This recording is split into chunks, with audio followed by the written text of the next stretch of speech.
வணக்கம். நமது வாழ்க்கையின் பரிமாணங்கள் அல்லது வாழ்க்கையை உணரும் வகையில் 7 பரிமாணங்களை குறிக்கிற வகையில் உடலுக்குள்ளார 7 அடிப்படையான மையங்கள் இருக்கின்றன.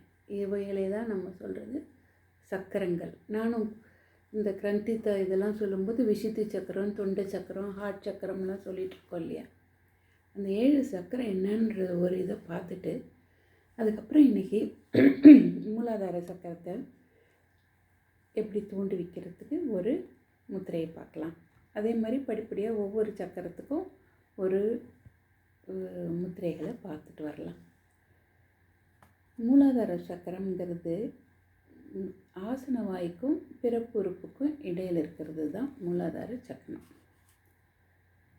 அதுக்கு கொஞ்சம் மேலே ஒரு 4 விரக்கடைக்கு மேலே அந்த முதுகெலும்பு தண்டில் இருக்கு இல்லையா, அந்த இடத்துல இருக்கிறது சுவாதிஷ்டானம்.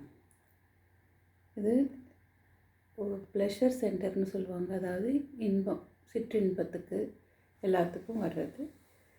அதே மாதிரி நம்மளுடைய சந்ததி விருத்தி ஆகிறதுக்கான ஒரு சக்கரம் இது. அதுக்கு மேலே அதாவது இந்த தொப்புளுக்கு கொஞ்சம் கீழே இருக்கிறது மணிப்பூரக சக்கரம். இதோட வேலை என்ன? இது ஒரு நம்மளுக்கு யூகிக்கும் திறன், வரப்போகிறது முன்னாடியே தெரிகிற சக்தி இதுக்கு இருக்குது. நம்ம உடம்புல அதிகமான சக்தியை இது இங்கே சேர்த்து வச்சுக்கும். இங்கேருந்து நம்மளுக்கு தேவையான போது சக்தியும் கொடுப்போம் இந்த சக்கரம். இந்த மணிப்பூர சக்கரம் தான் நம்மளுக்கு ஜீரண சக்திக்கு உதவுது. இதுக்கப்புறம் இங்கே மேலே வரும் அநாகட்டம். அநாகட்டம்ங்கிறது இருதய சக்கரம். தொண்டை குழியில் இருக்கிற பேர்த்து விசுத்தி சக்கரம் அல்லது தொண்டை சக்கரம். புருவங்களுக்கு மத்தியில் இங்கே இருக்கிறது ஆக்ஞா சக்கரம். உச்சந்தலையில் இருக்கிறது சகசிராரம் அல்லது பிரம்மாரந்திரம். குழந்தைக்கு மட்டும் தலையில் மென்மையாக இருக்கும், ஒரு ரெண்டும் கூடுறதுக்கு இடத்துல ஒரு ரொம்ப சாஃப்டாக இருக்கும், அதுதான் அது. அதுக்கப்புறம் நம்ம வளரும்போது இந்த 2 எலும்பும் கூடி அது மூடிடும். இப்போ இந்த மூலாதார சக்கரம் நம்மளுடைய சக்தி, உடம்புக்கு தேவையான சக்தி, இந்த ஸ்தூல சரீரம் இருக்கு இல்லையா, அது அதை பண்ணுறது. அதாவது எர்த் எலிமெண்ட்டு, பூமி எலிமெண்ட்டுக்கு மூலாதார சக்கரம் ஆதாரம்.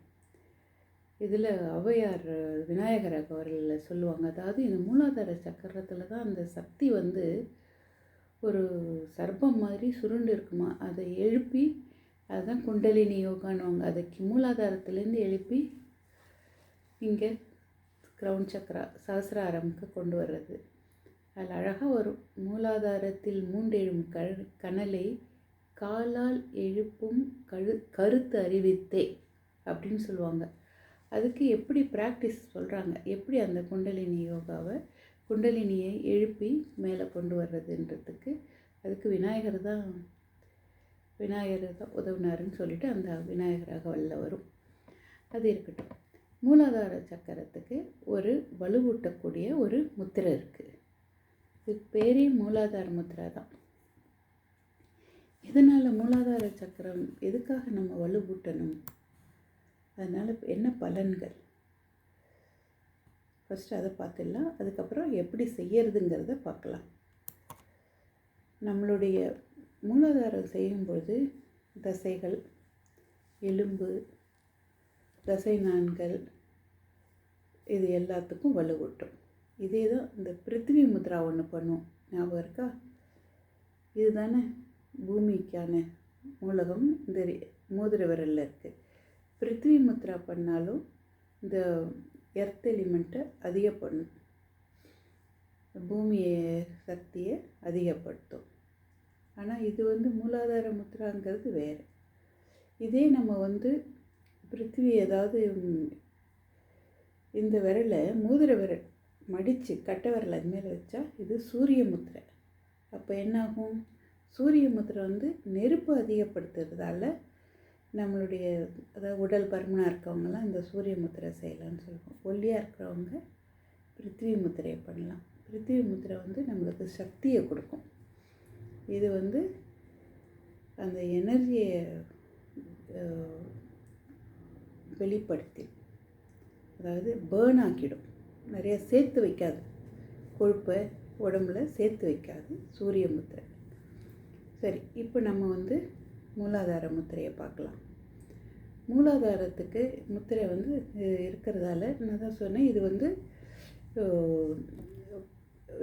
இது சிறுநீரகம் அது சம்மந்தப்பட்டதுக்கு. அதே மாதிரி இது உடம்புல இருக்கிற எல்லா தசைநார்கள் இது எல்லாத்தையுமே வலுவூட்டக்கூடிய முத்திரை. இந்த முத்திரையை செய்கிறதால நம்மளுக்கு வந்து ஸ்பிரிச்சுவலாக இருந்தால் நம்ம வாழ்க்கையில் ஒரு ஸ்திரத்தன்மை வரும், வாழ்க்கை வாழணுன்ற ஒரு எண்ணம் வரும். இந்த சக்கரத்தை நம்ம சரியாக இயக்கி வச்சுருந்தா நம்மளுடைய வாழ்க்கையில் ஒரு பிடிப்பு இருக்கும். பொதுவாக சொல்லுவாங்க, இந்த சக்கரம் அளவு குறைஞ்சிருந்ததுன்னா அப்போது சில பேருக்கு வாழணுன்ற எண்ணமே தோணாது, வாழ்க்கையிலே ஒரு வெறுப்பு வந்துடும்னுவாங்க. அதனால தான் இந்த தோப்புக்காரன் நம்ம ஒன்று போடுவோம் இல்லையா, தலையில் இந்த இடத்துல கொட்டிட்டு இப்படி இழுத்துட்டு சிட்டப் பொசிஷன் பண்ணோம்ல, அது பண்ணாலும் அது மூலாதார சக்கரத்தை ரொம்ப வலுவாக்கும். நம்ம படிக்கிற ஞாபக சக்தியும் இருக்கும். அதனால் குழந்தைங்கிட்ட நீங்கள் தோப்புக்கரணம் போட சொல்லுங்கள், கட்டாயம். இது உடம்புல இருக்க இந்த முத்திரையை செய்யும் பொழுது என்ன ஆகுதுன்னா, இந்த இனவிருத்திக்கான சில குறைபாடுகள் இருந்தால் அது சரியாயிடும். ப்ரீமெச்சூர் எஜாக்குலேஷன் அல்லது எரெக்டைல் ஃபங்க்ஷன், அதெல்லாம் டிஸ்ஃபங்க்ஷன் இருந்தால் அதெல்லாமும் சரியாயிடும். இது வந்து கால் வலி, அப்புறம் அந்த சேக்கல் அப்படியே ஒரு ஷூட்டிங் பெயின் போகும், சயாட்டிக்கா பெயின், அந்த மாதிரி எல்லாம் சரியாகும். பெண்களுக்கு வந்து ரொம்ப கஷ்டம், வலி இருக்கிற மாதிரி இருந்தால், மாதவிடாய் இருந்தால் அதை சரி பண்ணும். மெனோபாஸ் சமயத்துலேயும் பெண்களுக்கு இந்த முத்திரையை செய்கிறதால பலன் கிடைக்கும். கர்ப்பிணி பெண்கள் இந்த முத்திரையை பண்ணும் பொழுது அல்லது குழந்தை பிறந்த அப்புறமும் இது பண்ணும் பொழுது அவங்களுக்கு வந்து அந்த ஸ்பைனு, அந்த முதுகெலும்போட அடியை வந்து இது வலுப்படுத்தும். இது நல்லது. மற்றபடி யாருக்கு இது வந்து நர்வஸ் சிஸ்டத்தில் 2 இருக்குது. ஒன்று சிம்பத்தட்டிக், இன்னொன்று பேராசிம்பத்தட்டிக். இது பேராசிம்பத்தட்டிக் சிஸ்டத்தை வலுப்படுத்துறதால அந்த சயாட்டிக் நர்வையும் இது கண்ட்ரோல் பண்ணுது.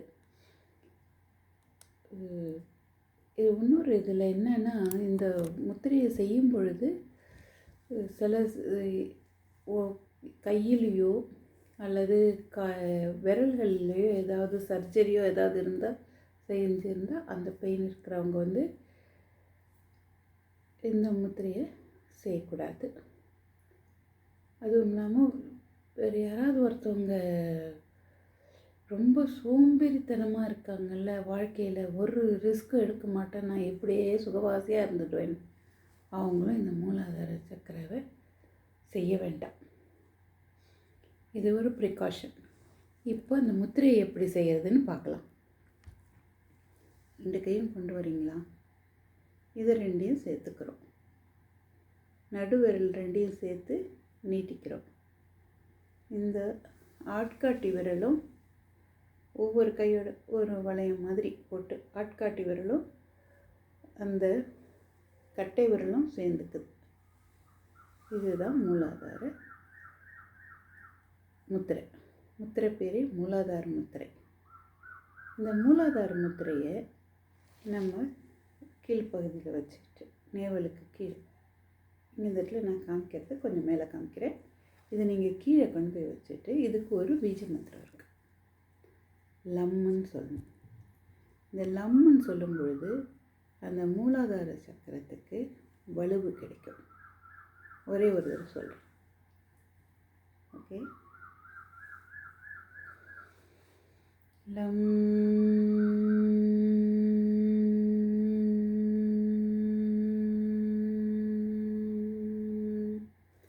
இது மாதிரி கண்களை மூடி மூச்சை எடுத்து வெளியில் விடும்பொழுது லம்ன்ற அந்த ஓசையை உருவாக்கினீங்கன்னா நீங்கள் எத்தனை தடவை வேணாலும் சொல்லலாம், 7 தடவை 9 தடவை. உங்களுக்கே அந்த மூலாதார சக்கரத்துக்கு வந்து ரொம்ப வலு வந்துடும். நம்ம மூச்சிலேயே நம்ம கவனம் இருக்கும். இது ஒரு மெடிடேஷன் மாதிரி, ஒரு தியான நிலைக்கு நம்ம உடம்பு போயிடும். செய்து பாருங்கள்.